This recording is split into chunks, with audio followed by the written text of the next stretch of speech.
Hi, and welcome to Policy Unpacked, a podcast by Global Policy Network. In this series, we dive into the policy shaping our world, from healthcare to sustainability to education, and explore how these critical areas intersect to drive meaningful change.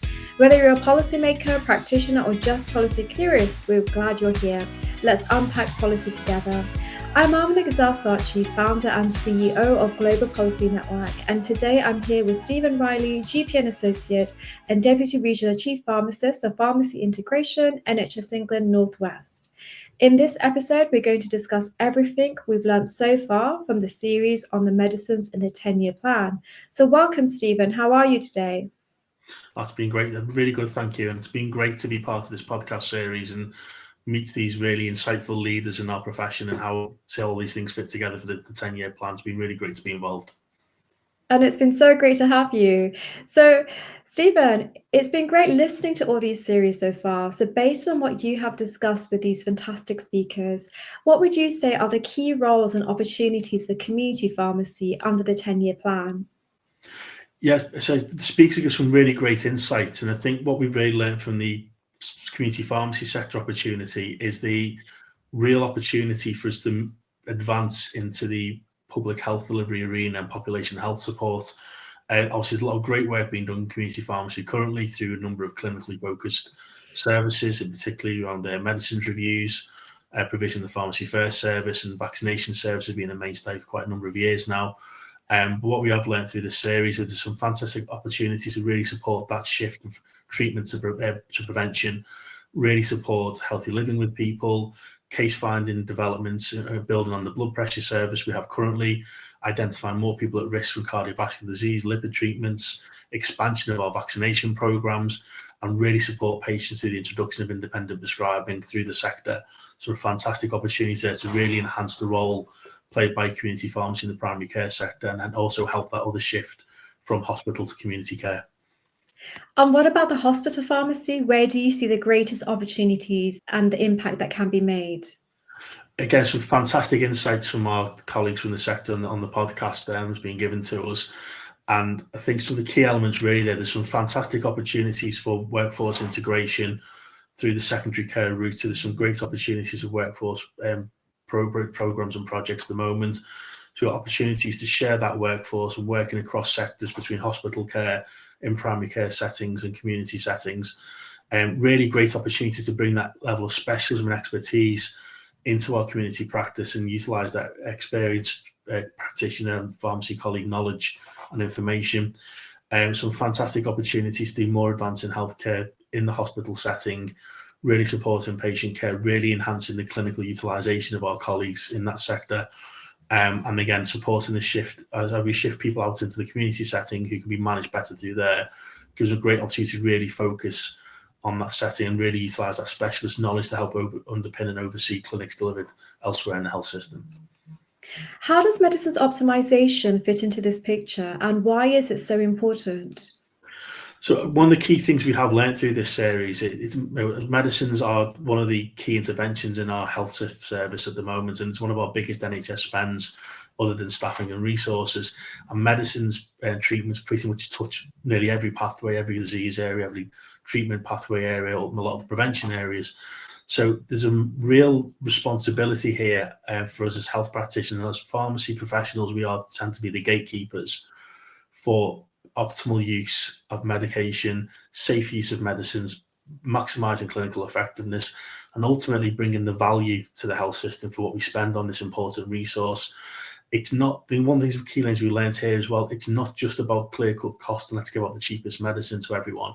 Medicines optimization is about the optimal use of the right medicine for the right patient at the right time, and looking at the overall value to the health system. So how we look at integrated approaches and pathways.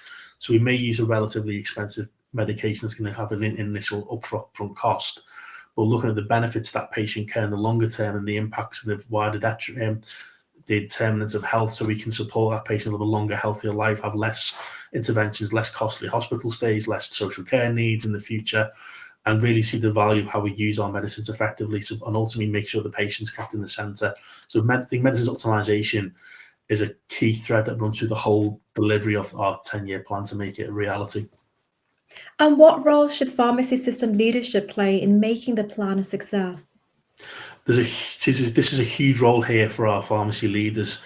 And a key element here, really, I think the main role is around being conveners and bringing people together, bringing systems together, making sure we have the right expertise in the room. So when we're developing system care pathways and things that will support the shifts from either treatment to prevention, analog to digital, or hospital to community, making sure we've got that right level of professional expertise in the room, pharmacy level expertise. We're using medicines appropriately and effectively. We're integrating services. We're bringing the sectors together. We've got the right level of expertise advocating for the skill set that our pharmacy professionals deliver, so pharmacists and pharmacy technicians. We've got that skill set and expertise across our wider systems in workforce development, in developing cross-sector approaches, and making sure there's right governance in place is really key and crucial. There's a real key role here. I think it's essential. We have chief pharmacist roles are made to statutory functions of ICBs. It's really essential to make this work effectively. I also think, though, it's not just about leadership at the top level system area. There's also a key thing about leadership and authentic relationship building across delivery within healthcare systems at the neighbourhood level, making sure pharmacy colleagues are inputted there, making sure pharmacists from different sectors are working in leadership roles and are supported to do so, utilising our representative committee bodies and colleagues to help support and advocate. So one of the key things that came up from these podcasts as well, I think, is that you don't have to have leader in your job title to be a leader. Being leadership is actually behaviours and how you manage people, work with people, build those relationships, how you treat others. So a lot of people, you can have a leadership role and function, either be if you're working in a single practice, single pharmacy place, or right up to leading a whole system across a region, that nation, or across a commission and organisation. And what would the pharmacy workforce need to look like in order to deliver the ambitions of the 10-year plan? So I think some of the key elements for discussion with colleagues on these podcasts and some of the really great insights, I think we need to have a integrated workforce approach going forward. So what we can't have is sectored, siloed, different teams working in isolation. It needs to be people working in neighbourhood model approaches and a multidisciplinary approach. So we'll have pharmacists, pharmacy technicians as part of those neighbourhood teams. Pharmacists now, everyone comes out as a new pharmacist as of next year as a prescriber. So it's to make sure we fully utilise those skill sets. So we've got prescribing being done in all settings, utilising those skill sets, upskilling our pharmacy technician workforce to help them support and to deliver key elements, patient group directions, and make sure they're fully trained and supported. Using a good workforce skill mix as well. I've recently visited a number of community pharmacies in my day-to-day role. I see some fantastic examples of different skill mix, freeing up the clinician to do patient clinical facing services. The dispensary being managed by key staff whose expertise and skills lie in those areas. Using the right staff in the right place is really crucial. I think also developing a workforce that's able to work across sectors. So supporting people to move across different settings, given their value, given their clinical expertise. I can see the development of much more portfolio style working as well between different sectors, different settings, which will be really beneficial to getting the right professional, delivering the right patient care at the right time in the right area, which I think that's going to be a really crucial development.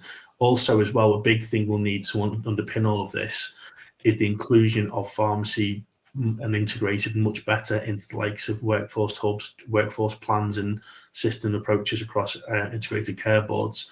That's be really essential to delivery. I think if we can get that right and that in place, that's the workforce we'll need to deliver the healthcare that's the needs of the future and to make these 10-year plan ambitions a reality. And what opportunities exist for professional development for pharmacists, whether in areas like renal care, patient safety, or advocacy? Yeah, again, so some fantastic insights from the colleagues on the podcast.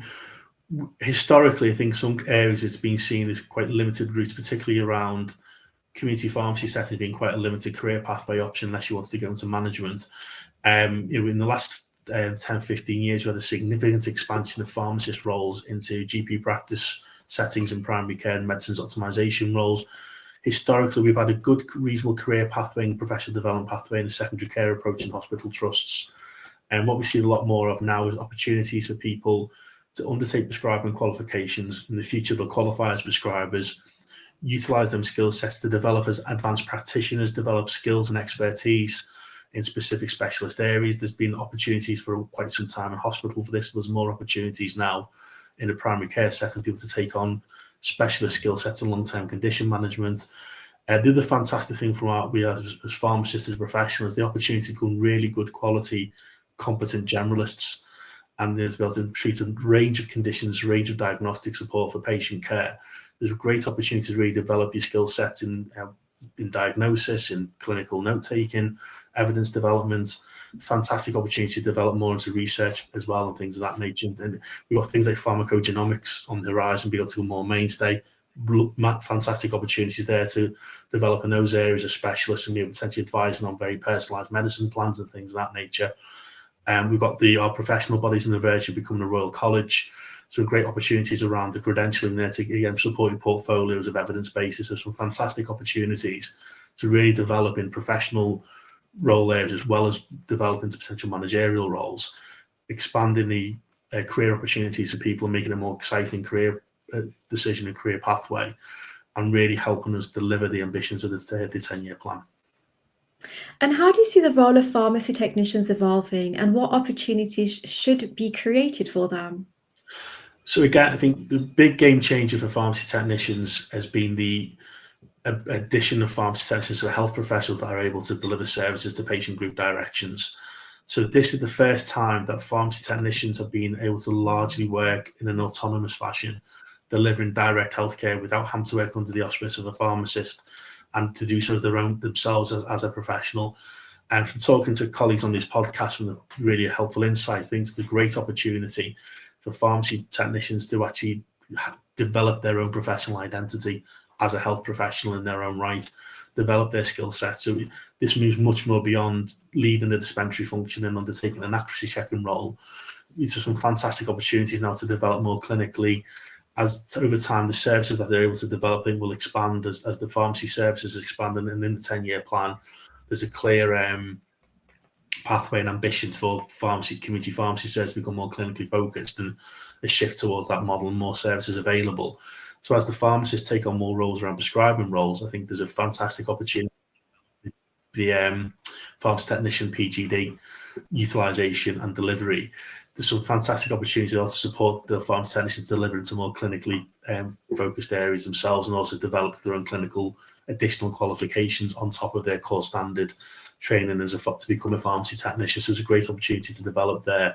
And what I'm really hopeful is, as things develop over the next 5-10 years, we'll be able to go out to careers evenings and recommend and promote being a pharmacy technician as a healthcare professional and as a pathway in its own right, not just part of a wider pharmacy team, and really promote that as a career route as well as being a pharmacist as well. And what changes have we already seen in training and education for pharmacists and pharmacy technicians? And how can these be built upon to develop the workforce we need for the future? Yes, some really helpful insights from our podcast guests have shown us. So we've had a massive overhaul in the last few years for pharmacist training. So what was your traditional pre-registration training year?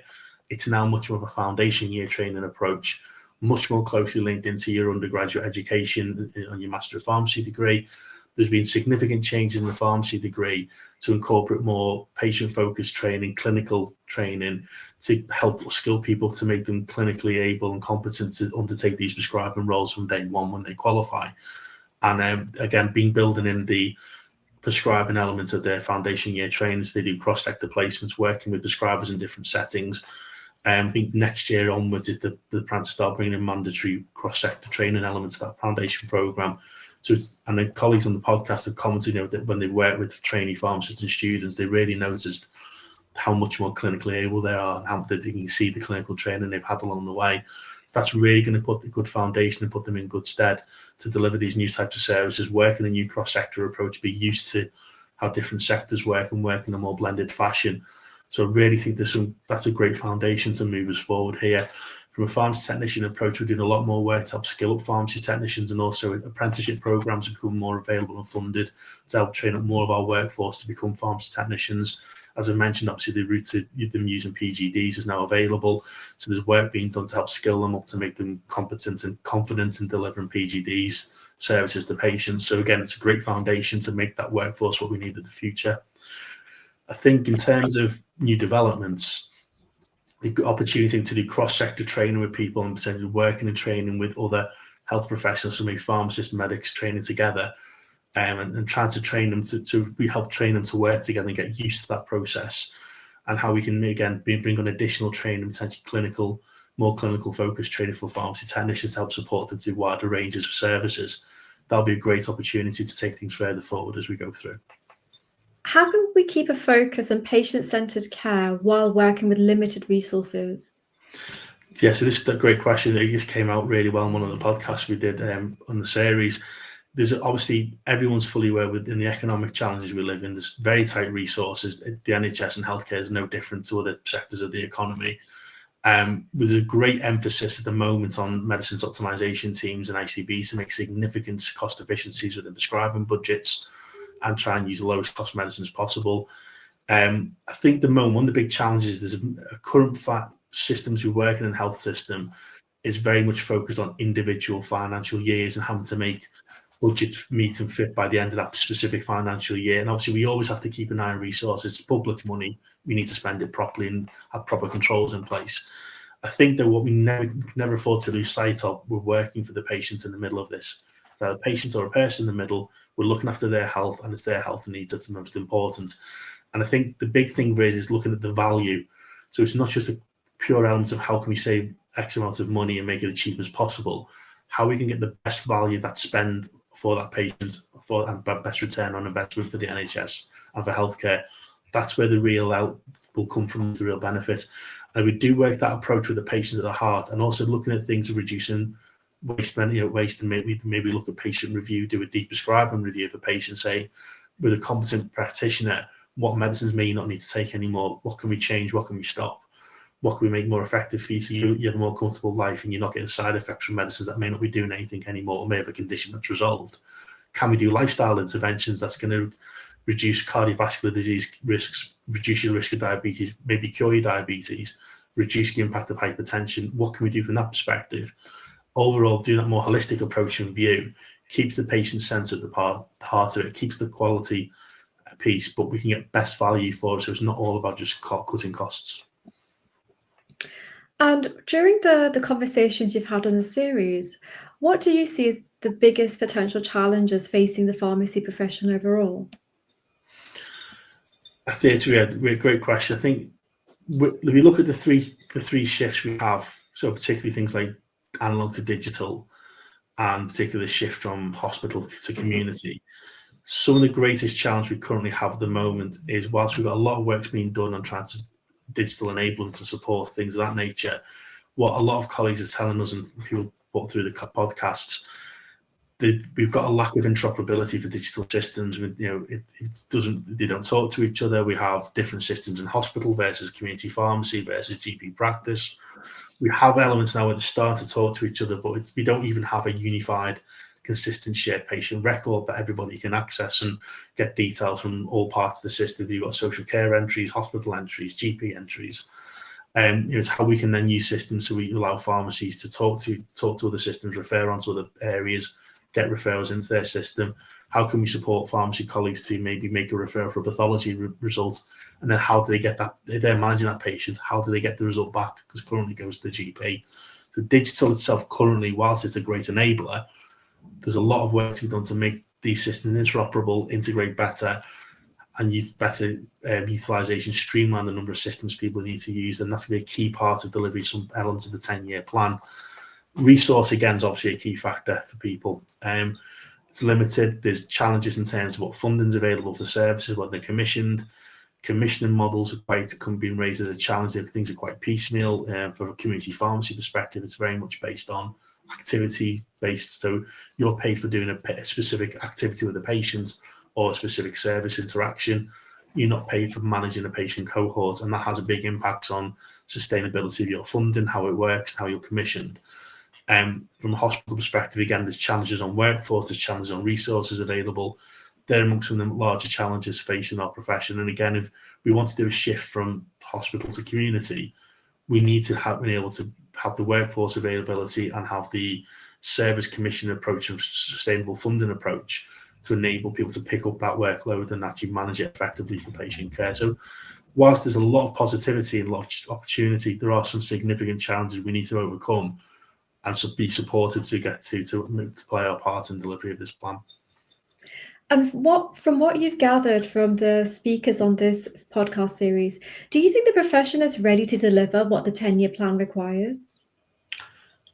Yeah, it's a really good question. I think from what I've heard from the speakers and the special to particular sector areas and their systems view as overall, there's certainly a willingness to deliver. There's an optimism, and even when I've gone out and done frontline health professional colleagues, there's certainly a massive professional satisfaction in delivering new services and delivering care to your patients, to be able to manage that patient for them, rather than sending to another health setting. So I think there's a willingness to do it. I think there's certainly a significant heart and mind piece to bring people on the journey with us. I think with any profession, any sector, there's always going to be a variable line of people who are right at the top end of the scale, really good, delivering well, fantastic. People in the middle, and then there's always going to be people at the bottom that we need to do additional support from, bring along the way. So I think there's work to be done in that perspective. I think there's definitely an element of change in some people's attitudes and vision. Some people may be stuck in the past, wanting to just hide in the back away from patients, dispense medication, and then never come and speak to anyone. We need to shift that mindset for some colleagues.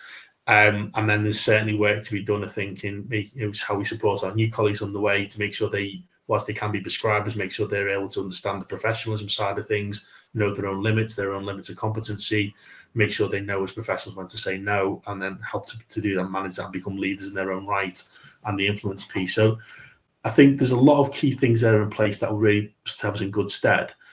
We as system leaders, commissioners, and people of influence, there's a lot to do to sort of bring our profession along with us and support them to become the workforce and to deliver what's needed to make these ambitions a reality. And let's now look at the future. So what could pharmacy services look like as a result of the 10-year plan? So I think we could see some quite significant change. I think one thing is certainly on the roadway and the roadmap is for a lot more clinically focused services, a variety of services through a community pharmacy setting is certainly like to be seen. I think what we will see as the 10-year plan ambitions develop and come into place is a much more integrated, multidisciplinary approach to healthcare, with pharmacists, pharmacy team, pharmacy technician colleagues from all sectors working as part of a team and part of a pathway. So it won't necessarily be a community pharmacy service, GP practice service, hospital service. There'll be a pathway where people will dip in onto that pathway at the right point at the right time, managing care. I think we'll also see utilisation of specialist skills and expertise from the likes of hospital sectors at the moment, coming in and overseeing clinic delivery in the community setting. I think that we certainly see that. We see that currently with hospital medical consultants.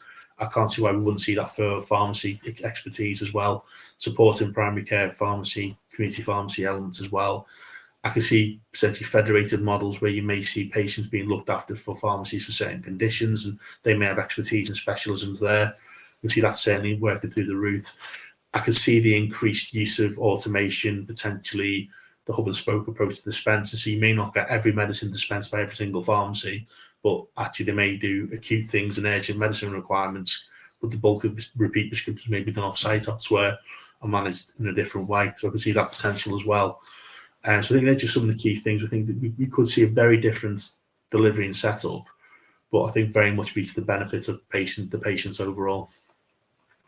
And from the conversations that we've had on this series, do you think people are optimistic about the future of pharmacy under the 10-year plan? Certainly, yeah. I think I'd say cautiously optimistic, because what's been really helpful and insightful in this podcast series, we've had people's real world experiences and the specific experience of different sectors and different things through their lenses. So it's given us that real world view and context of what the actual challenges are and what the realities are where they're working, what they're facing on a day to day. Certainly, though, there's a real optimism and passion to make this happen and drive it forward. So I think, yes, the profession is optimistic about how we can do this and what we can do. I think there's some nervousness about reality, making that a reality. what support would be enabled and how we'll be supported to do this, and what enables will be in place from a commissioning perspective, a funding perspective. And obviously there will be a need to bring hearts and minds and make changes along the way. So this series has been super insightful, with a deep focus on pharmacy and medicines. Where should we go next with the Global Policy Network 10-Year Plan podcast series? I think you're right. I think it's been really fantastically insightful. I've really enjoyed participating and having these opportunities. It's been a privilege to meet these colleagues and get their insights and views. I think there's an awful lot. Obviously, the 10-year plan is the whole of healthcare, so some respect the possibilities are endless. But I think some key things would be really good to move on to from our next stage of the policy series would be to look at some of what could be some of the national drivers and key enablers to help support and make the plan a reality. So it could be a review of overall commissioning models, how they may change in the future, funding approaches. Also key things such as a national formulary for medicines, when it was being discussed and being reviewed, and that also links into the life sciences strategy and plans as well. There's some great potential opportunities there. So what could we do once at a national level to really make something smooth? That could be a great opportunity from that policy perspective. Also, I think it'd be really good to start delving into some of the other key therapeutic areas or key healthcare areas. So you've got mental health as a massive part of it. And again, there's medicines linked into that area, but often look for mental health lens. That touches on all elements of society. It's a massive impact on social care, our emergency services. The police force spend a lot of time dealing with mental health issues and things. And so there's key things there. There's potential elements around social care as well, how this will impact on that element. And again, there's an inextricable link between healthcare and social care. And then other areas, we tend to look at other key disease areas. So obviously you've got some key health inequality and health population needs, and in cardiovascular disease, case finding, things of that nature, like diabetes, obesity, weight loss. So there's some real key things that will impact on our nation, and it touches so much more than just healthcare, but they're obviously very much linked into this 10-year plan. So I think there's some of the key things we're really good to start to explore, and as we unpack this policy further. And what stood out to you throughout this particular series? I think one thing really did stand out for me. It's the absolute passion and drive from our colleagues and not the people we've interviewed along the way. And for me, I think it's the way they've stepped up, and they've got the passion for their own sectors, but for what the expertise and what they've given us. It's really that really stood out as they really want to make this work. They're really keen, they're really dedicated people. And despite all the challenges we face in healthcare, all the barriers we face, the daily grind of things, and healthcare doesn't end. We don't finish healthcare. The more that you take away from one sector and manage elsewhere, there's 10 times more people wanting to come in and need that support. So, but that optimism and passion and drive really stood out for us. And finally, on this series, the guests have been asking each other questions. And last week, Sarah Trost asked me to ask you, who has been your most important and influential guest, and what have you learned from them? Yeah, it's a really good question. And to be honest with you, I wouldn't pick out any one person as being over and above everybody else. Everyone's been absolutely fantastic. So from my perspective, so we had Youssef, Shilpa, Sarah, and Uzo. I'd really like to thank them for participating, giving their time, they're ultimately giving their insight and expertise. As I said, all their passions come through for work in their own sectors, but that willingness and want to work across systems, work with others and collaborate, it's been really fantastic to see. Their expertise and insight they've given has really shown us how their own individual lens and world, how they're all real key pieces of the 10-year plan, and they're key pieces how things work together. I think the big thing for us all now to do collectively as leaders, and obviously with the help support of the GPN and colleagues as well, is now how do we put all those pieces together to make and deliver the 10-year plan. And that's the next big key step for us. Unfortunately, that's all we have time for today. Thank you so much, Stephen. Is there anything you'd like to add before we go? Again, just thank you again for having the opportunity to actually be part of this policy series and interview and meet all these really great colleagues and leads. It's been really fantastic to be part of it and get some real good insight into the medicines pharmacy side of the 10-year plan. I'm really interested to see the next stage of this and how we take this forward and delve into the plan further and then explore those other really important areas. Well, thank you to Stephen and to all our listeners. This brings this series to a close. Be sure to follow Global Policy Network on all our social media platforms and subscribe to hear new episodes every week. Stay tuned as we have a new series and bonus episode coming up soon. Thank you and goodbye.